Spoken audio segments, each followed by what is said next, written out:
What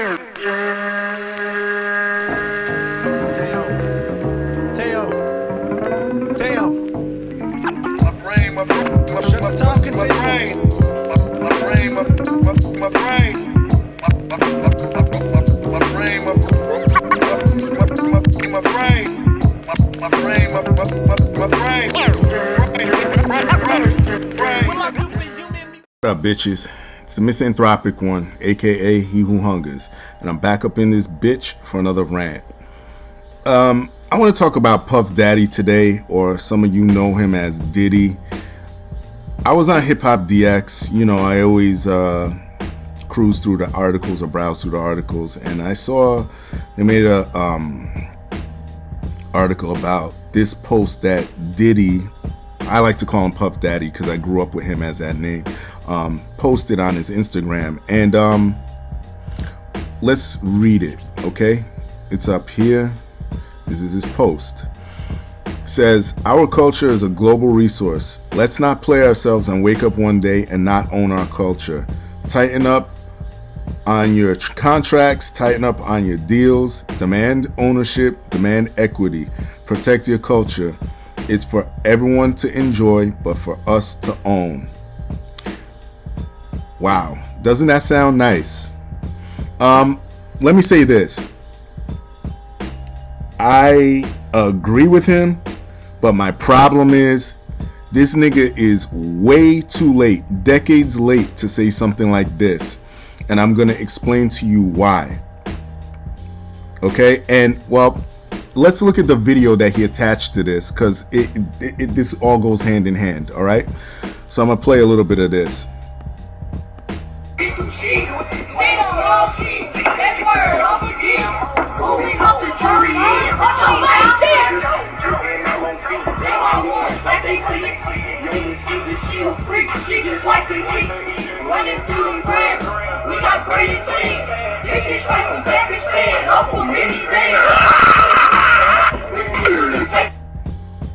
Okay, so one would ask why he would take this video and make this post and correlate the two. We all know why. Let's not kid ourselves. Let's get to the heart of the matter. It's simply because of the climate today, the political climate, the racial climate. That's why he's doing this. He did not have a problem with this fucking for over, I don't know, how old is hip hop? 40 years old. He didn't have a problem with this back in the day when white people were getting down with rap. Mind you, this is a guy who once had the Locks running around in shiny suits. I mean, the Locks are never going to be able to live that down, and neither will you, Puff. I mean, come on, dude. Like, are you serious right now? This guy has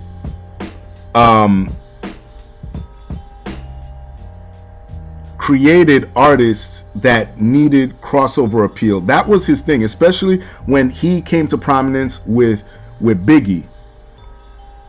What was the brilliance of that album?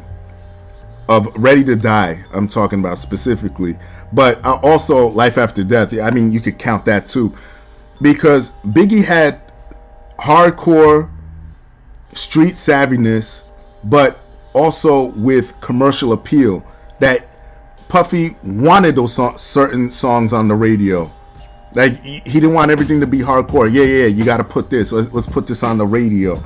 And B.I.G. changed the game. Listen, I'm not gonna shit on that legacy, because Ready to Die is a classic album. Life After Death, some people say that's better than Ready to Die. I mean, it is what it is. That we could have that debate, whatever, but you know, this guy wanted, with everything he deals with, he looks for hits. Okay, so I find it kind of funny that, or hypocritical, that he'll sit and put this video out. Meanwhile, this is the product of what he puts out. You're selling to the masses, not just black people.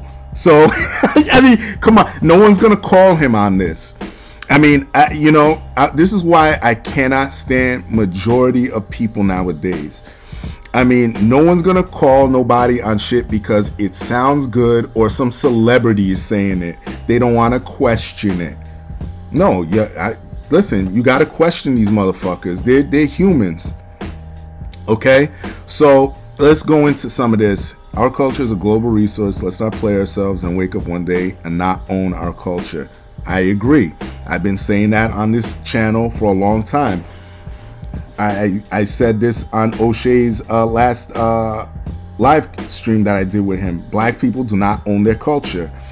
You know, I'm a fan of Tommy Sotomayor, and he said on several occasions, some of our ancestors failed us, which is a controversial comment, but when you think about it, it's true, especially when it comes to this rap shit and record industry shit.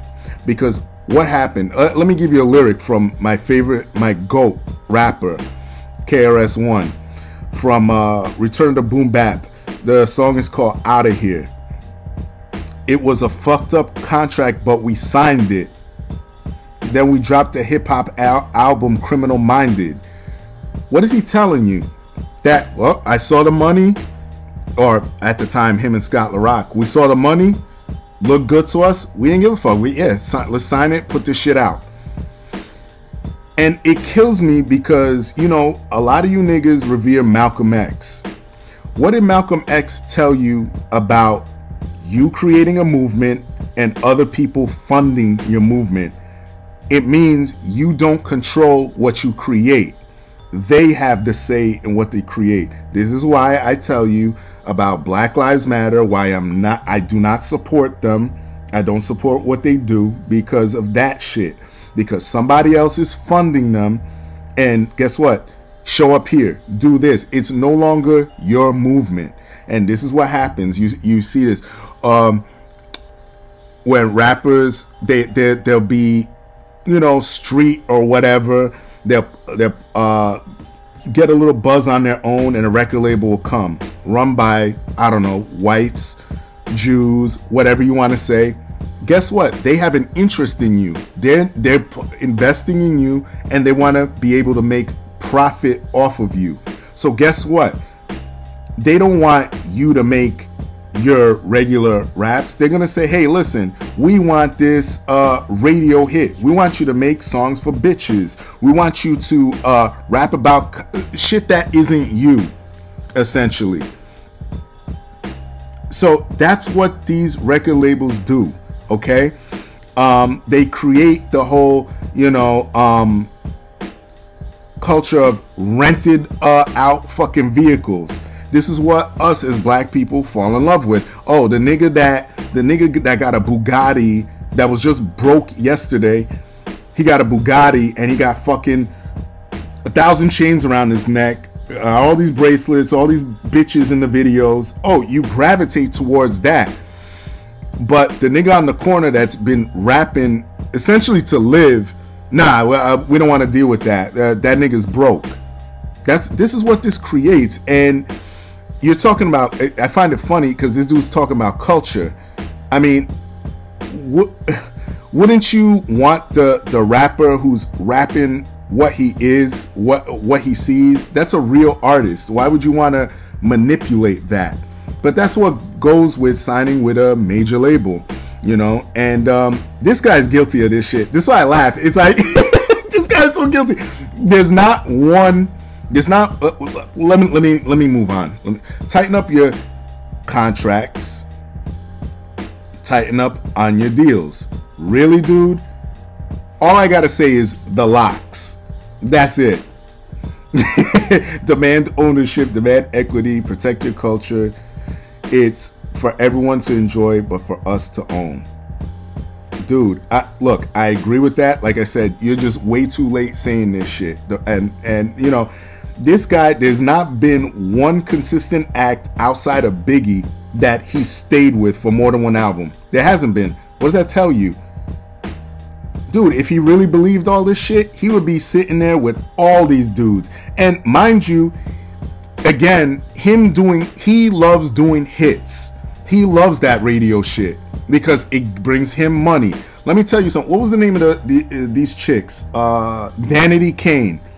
I'll never forget that they had like a song back in 2004, I believe it was.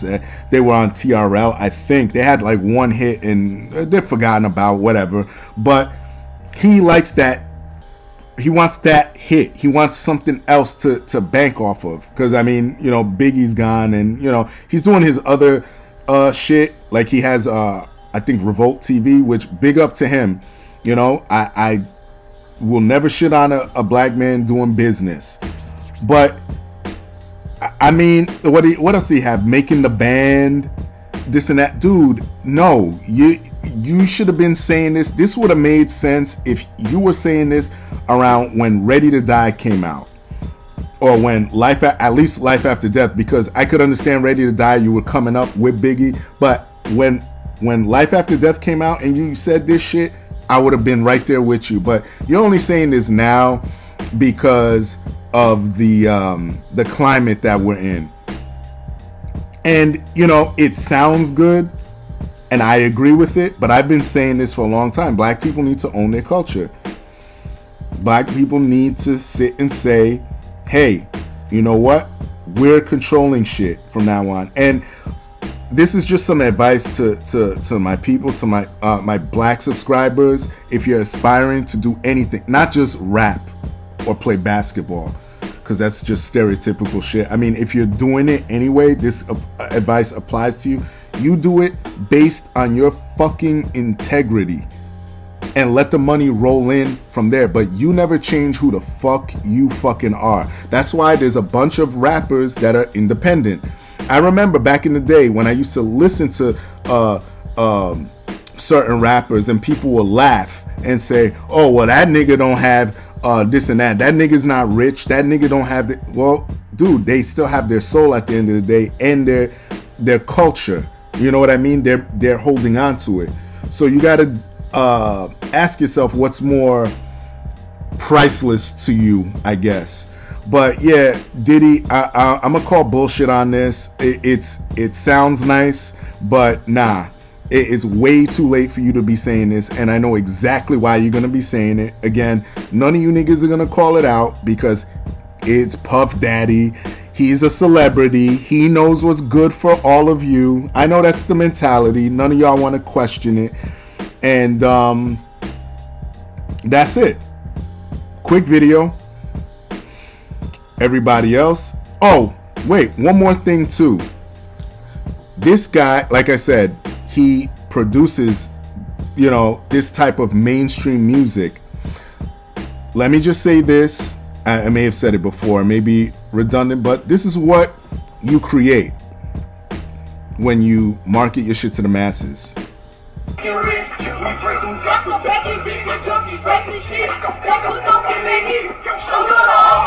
Oh my God!